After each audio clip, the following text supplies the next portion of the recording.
오늘은 예수님께 속한 사람은 그런 주제로 말씀을 전합니다.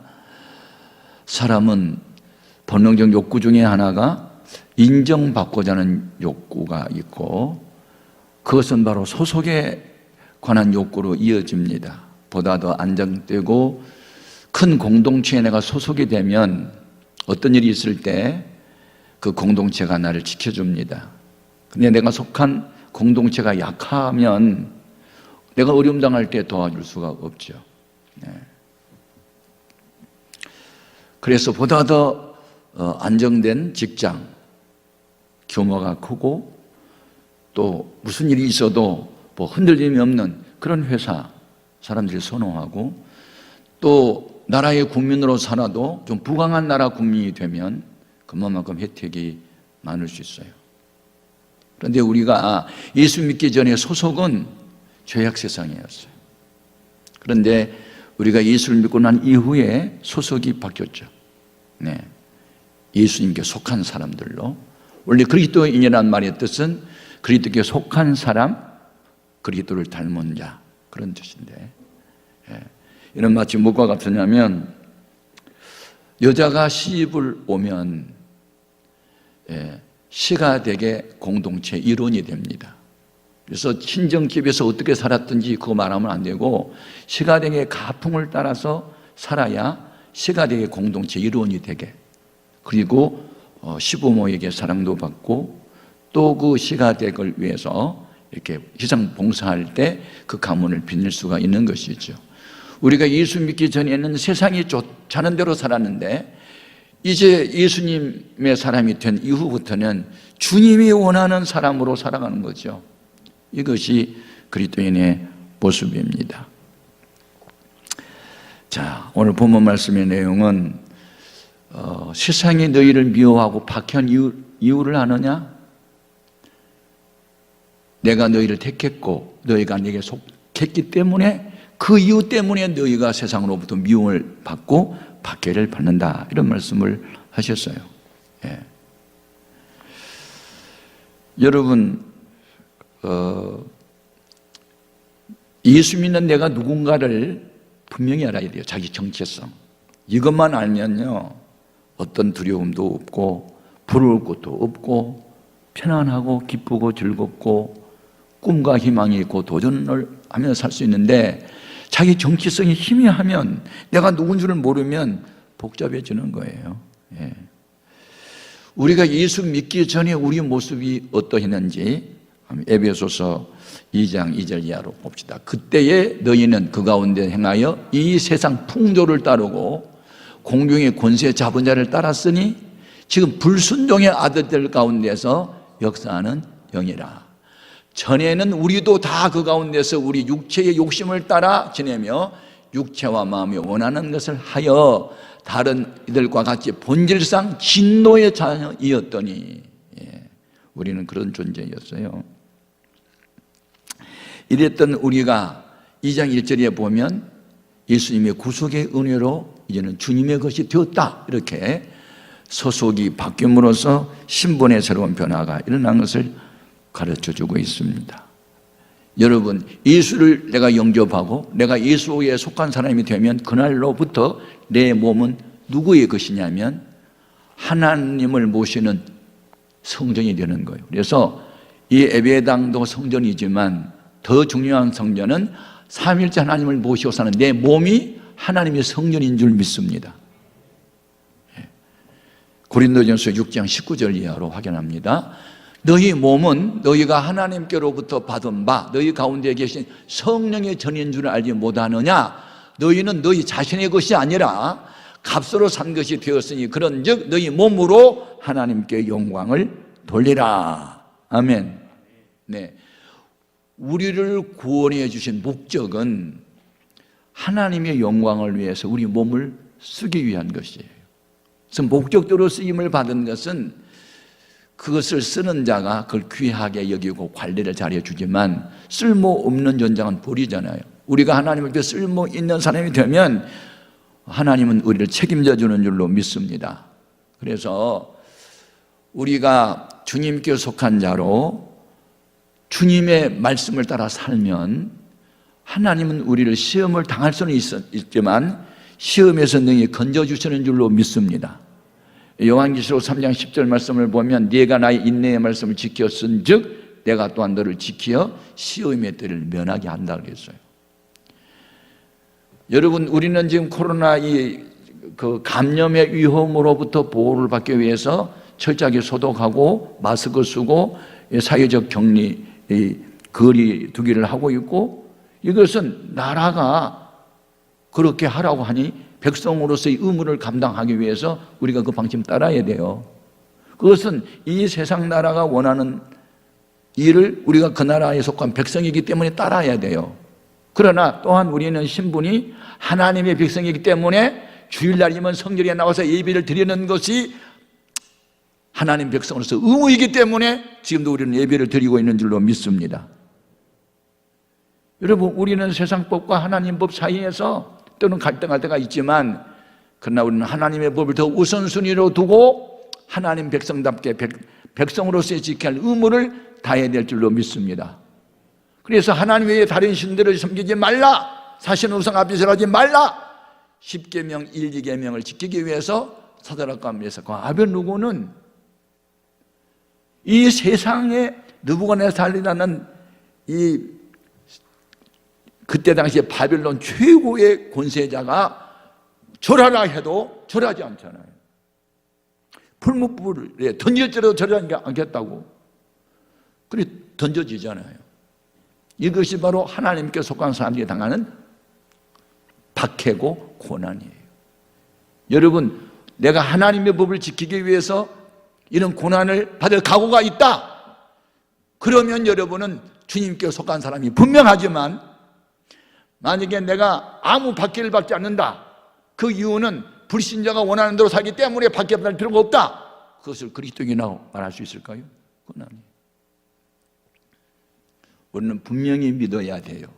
사명에는 난 죽지 않는다. 그래서 믿음을 지키다가 불물 속에 던져졌는데 하나님께서 지켜주시니 머리털 하나 상하지 않도록 지켜주신 줄로 믿습니다. 이게 교회의 역사입니다. 그래서 하나님이 택한 백성, 우리가 하나님께 속하게 되면 어떤 일이 일어납니까? 이사야 43장 1절 이하에 이런 약속이 있어요. 같이요. 내가 너를 구속하였고 내가 너를 지명하여 불러내 너는 내 것이라.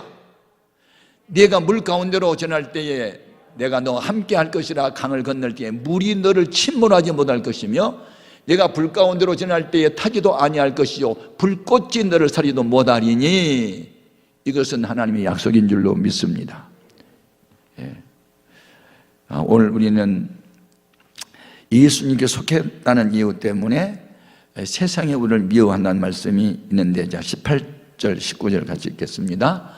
세상에 너희를 미워하면 너희보다 먼저 나를 미워한 줄로 알라. 너희가 세상에 속하였으면 세상이 자기의 것을 사랑할 것이나 너희는 세상에 속한 자가 아니요 도리어 내가 너희를 세상에서 택하였기 때문에 세상에 너희를 미워하느니라. 그러니까 여러분이 불신자들로부터 미움당하고 박해를 받은 것은 지극히 정상적인 거예요. 주일날 교회 가지 마, 교회 안 왔어, 박해가 있을까요? 없어요. 목기사기도 바쁜데 11조가 뭐야? 바치지 마, 안 바쳐, 그럼 박해가 없어요.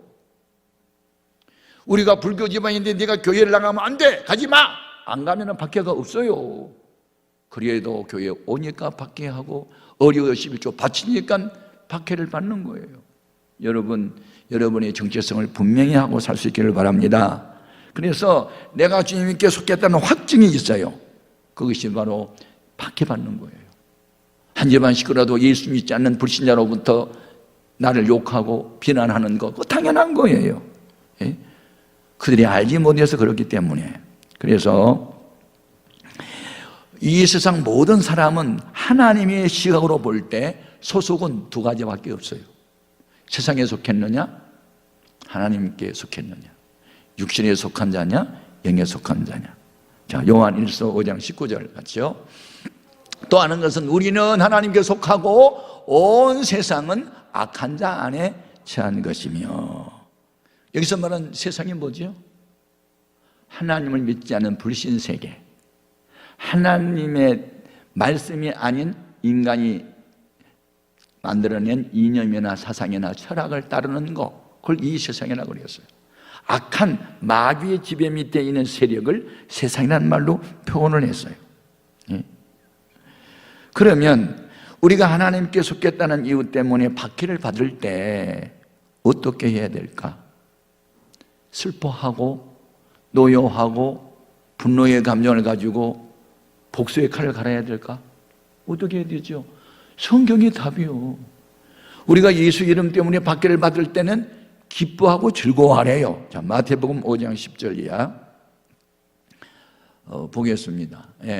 의를 위하여 박해를 받는 자는 복이 있나니 천국이 그들의 것임이라. 나로 말미암아 너희를 욕하고 박해하고 거짓으로 너희를 거슬려 모든 악한 말을 할 때에는 너희에게 복이 있나니 기뻐하고 즐거워하라. 하늘에서 너희의 상이 큼이라. 너희 전에 있던 선지자들도 이같이 박해하였느니라. 아멘. 여러분은 예수를 믿고 난 이후로 불신자 가족과 일가 친척과 친구와 직장 동료 아는 사람들로부터 비난이나 박해를 받아본 경험이 있어요? 그러면 여러분 바로 믿는 거예요. 그러나 언젠가는 그들도 여러분이 믿는 예수를 믿는 날이 올 거예요. 옛날 사고리 난 청년이 믿기 전에 교회를 얼마나 많이 박해를 했어요. 그런데 그가 알지 못했을 때 그렇게 하다가 깨닫고 난 이후에는 주를 위해서 목숨을 거는 헌신자가 됐다면, 알지 못한 그가 깨달았을 때 이런 변화가 일어난 것처럼 우리는 우리 주위 사람들이 우리를 박해했을 때 그들을 축복하고 그들도 깨닫는 날이 오기를 기도해야 될 줄로 믿습니다.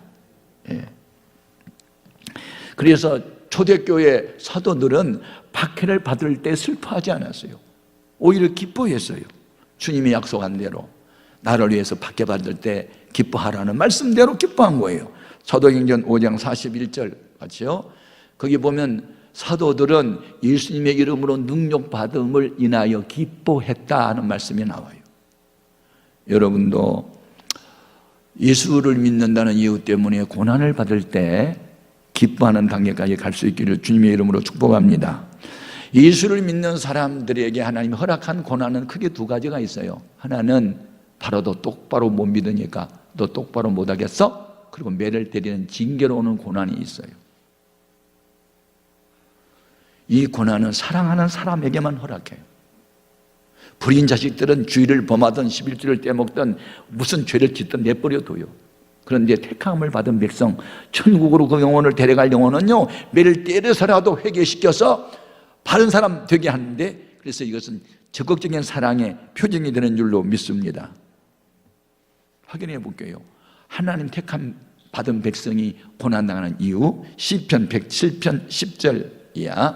사람이 흑암과 사망의 그늘에 앉으며 공고와 쇠사슬에 매임은 하나님의 말씀을 거역하며 지존자의 뜻을 멸시함이라.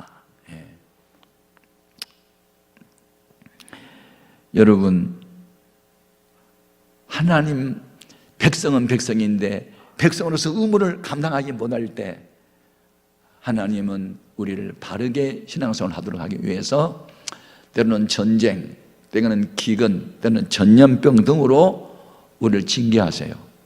그때 우리가 중심으로 뉘우쳐 회개하게 되면 하나님 용서해 주시는 줄로 믿습니다. 그런데 우리가 조심할 것은, 간음은 두 가지가 있는데 자기 아내나 남편 외에 다른 사람들과 무슨 관계하는 것을 간음, 행음 뭐 등등 말씀을 하고 있어요. 그건 육신적인 간음이에요. 또 하나의 간음이 있는데 정치적인 간음이 있어요. 예수를 믿는 우리가 예수님보다 다른 것을 더 사랑하면, 세상을 더 좋아하면, 주일날 교회 오지 않고 놀러 가버리면 그것을 영적 간음이라고 그래요. 여러분, 영적 간음하면 주님이 질투하시고 시기하시고 가만두지 않아요? 야고보서 4장 4절 볼까요?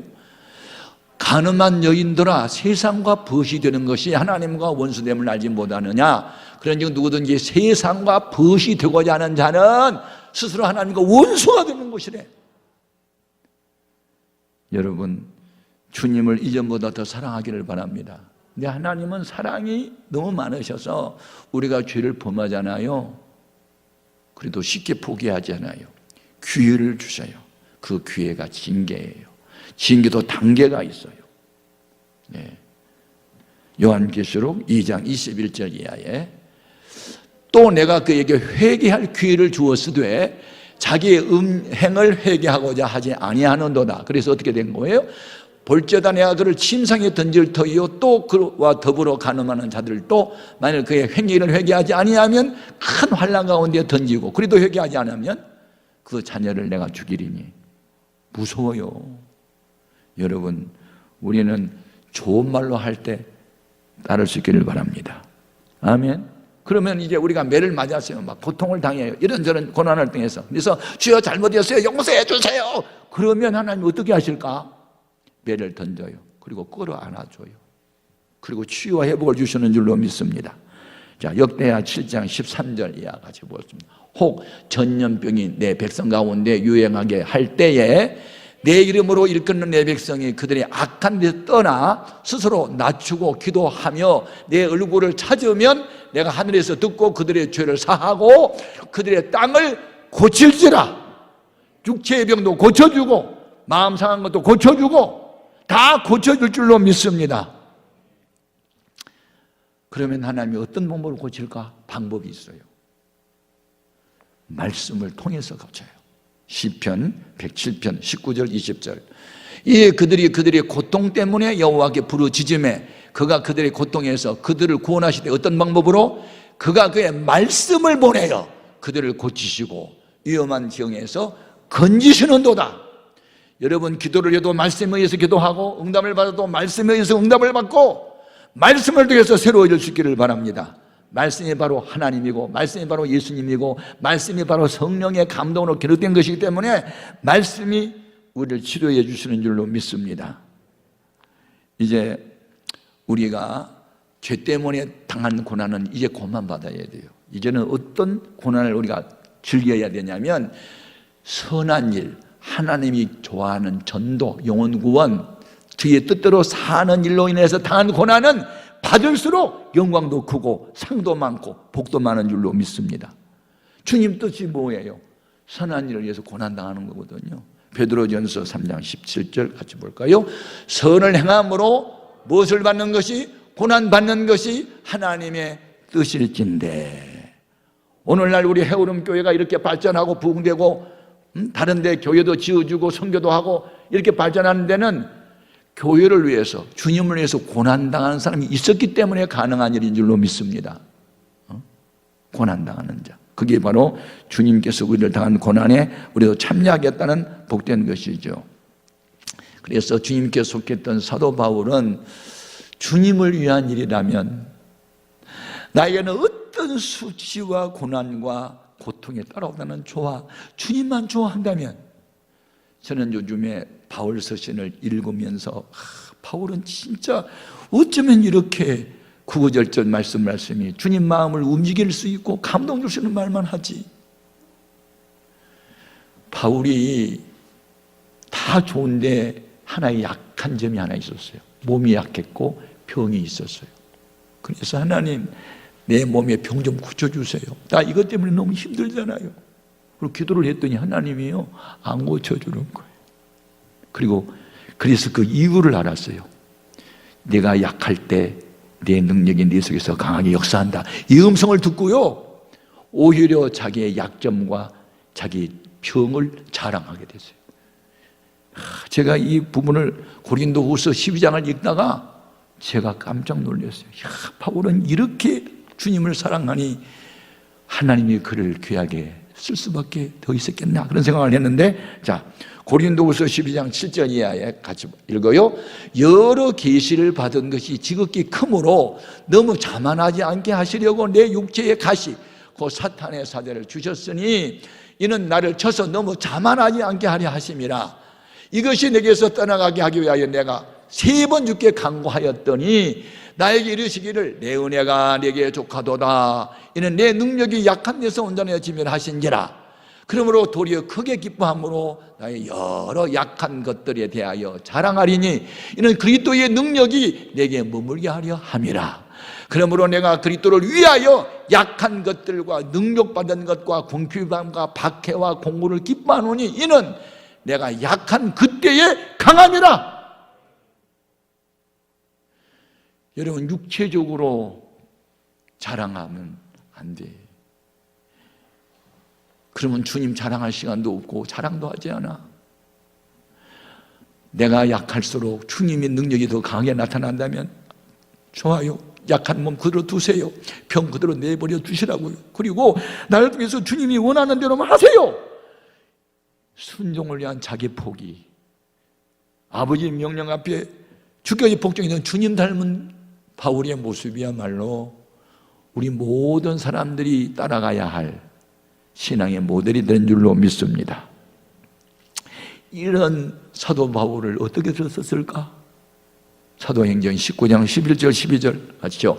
하나님이 바울의 손으로 놀라운 능력을 행하게 하시니 어떻게?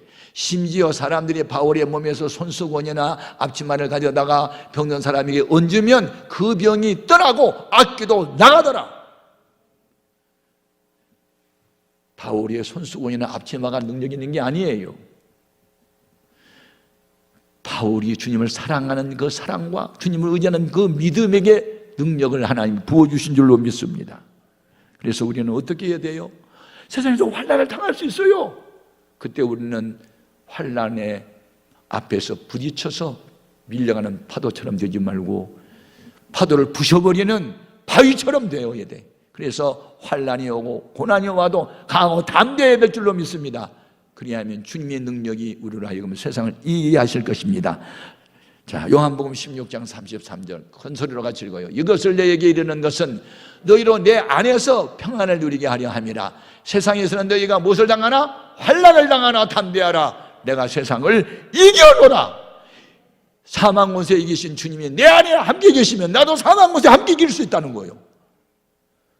우리는 어떤 환경보다 크신 주님의 능력이 우리와 함께 하심을 믿어야 합니다. 결론은 뭐냐? 왜 그러면 사람들이 우리를 이렇게 미워하고 박해할까? 이유는 딱 하나. 하나님에 대해서 몰라서, 교회에 대해서 몰라서, 나를 깊이 알지 못해서 우리를 힘들게 하는 거거든요. 자, 본문 21절 같이 읽어요. 그러나 사람들이 내 이름으로 말미암아 내 모든 일을 너에게 하려니 이는 나를 보내신 이를 알지 못함이라. 예수님을 이 땅에 보내는 아버지 하나님을 모르니까 하나님도 대적하고 나도 미워하고 나에게서가 너희도 미워하는 거야. 알지 못해서 그래. 그러면 알지 못해서 우리를 괴롭히는 사람을 우리가 어떻게 해야 될까? 주님처럼 해야 되죠. 예수님을 십자가에 사람들이 못을 박았어요. 죽여버렸어요.